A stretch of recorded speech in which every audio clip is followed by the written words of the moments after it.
আপনাকে স্বাগত জানাই। আজ আমরা ঘুরে দেখব পৃথিবীর নানা দেশে কিভাবে বড়দিন উদযাপন করা হয়। বড়দিন মানে শুধু সান্তা, কেক আর আলোকসজ্জা নয়। প্রতিটি দেশে এই উৎসবের রয়েছে নিজস্ব রং, নিজস্ব ঐতিহ্য। চলুন তাহলে শুরু করি আমাদের আজকের মনোমুগ্ধকর যাত্রা বড়দিনের বিস্ময় বিশ্বজুড়ে। জাপানে বড়দিন ততটা ধর্মীয় উৎসব নয়, বরং রোম্যান্টিক ও ফ্যামিলি টাইম। কিন্তু সবচেয়ে চমকপ্রদ বিষয় হল বড়দিন মানেই কেএফসি খাওয়া। ১৯৭০-এর দশকে কেএফসির এক প্রচারণা, কেন্টাকি ফর ক্রিসমাস, এত জনপ্রিয় হয় যে আজ জাপানের লক্ষ লক্ষ মানুষ বড়দিনে কেএফসি অর্ডার করেন। এমনকি আগেভাগে বুকিং না দিলে খাবার পাওয়াই যায় না। ফিলিপিন্সে বড়দিন শুরু হয় সেপ্টেম্বর মাসে এবং চলে জানুয়ারির প্রথম সপ্তাহ পর্যন্ত।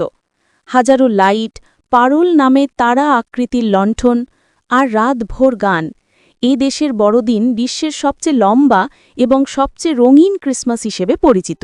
হ্যাঁ, অবাক লাগলেও সত্যি, আইসল্যান্ডে একজন নয় ১৩ জন সান্টাক্লজ আছে, যাদের বলা হয় ইউল্যাডস। প্রতিদিন রাতে একজন করে এসে শিশুদের জুতোয় রাখে ছোট উপহার।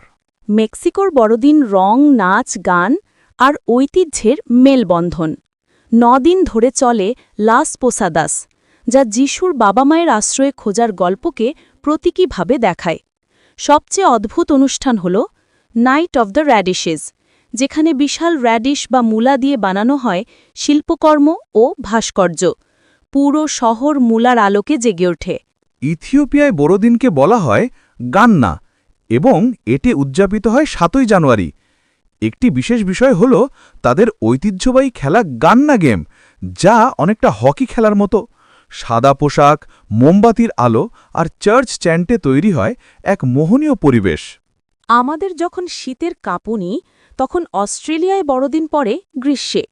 তাই এখানে বড়দিন মানেই beach party, barbecue, Santa surfing, বালুর ওপর স্নোম্যান বানানো। একেবারে অন্যরকম ক্রিসমাস ভাইব, তাই না? হ্যাঁ, অবশ্যই। জার্মানির বড়দিনকে উপেক্ষা করা অসম্ভব।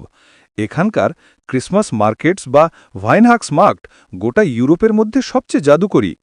আরেকটি বিশাল আকর্ষণ ক্রাম্পাস, এক পৌরাণিক চরিত্র যে বলা হয় দুষ্টু বাচ্চাদের শাস্তি দেয়। ডিসেম্বর মাসে বহু শহরে ক্রাম্পাস প্যারেড হয়। দেখলে মনে হবে হাড় হিম করা কোনো রূপকথা। যদি ভিডিওটি ভালো লাগে তাহলে লাইক, শেয়ার আর সাবস্ক্রাইব করতে ভুলবেন না। আবার দেখা হবে নতুন কোনো দেশের নতুন কোনো গল্প নিয়ে।